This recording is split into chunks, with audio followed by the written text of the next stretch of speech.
Well, lesson number 14. Do you want to live and buy in the primary, secondary or tertiary areas? Now in any major city you've got primary, secondary and tertiary areas.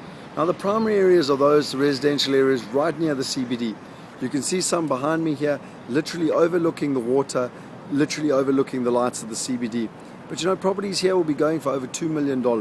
Then you'll have the secondary areas. They tend to be areas about 15 kilometers out from the CBD, tends to be around growth nodes, business opportunities, infrastructure.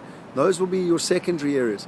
And then you've got your tertiary areas, tend to be a little bit further out, where they are looking at setting up infrastructural areas. You know, when one takes into account somewhere like a London, one needs to be very specific as to what areas.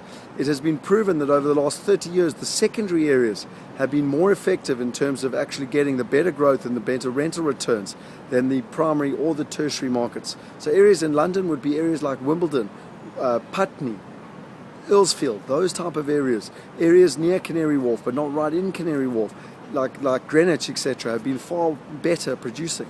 However, in Australia, it's a completely different story. In Australia, it has actually been the secondary and tertiary markets that have provided the best returns over the medium to long term.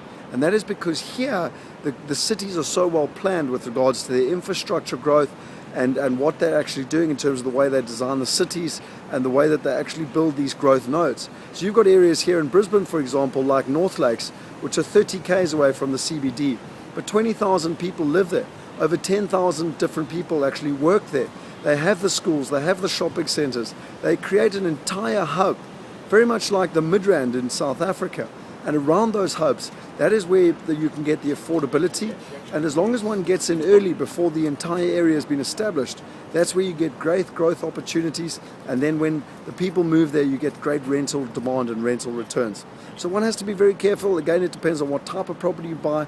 But in terms of that primary, secondary or tertiary, one needs to know where one's investing, what price bracket one's investing, who's one's target market when it comes to the rental income.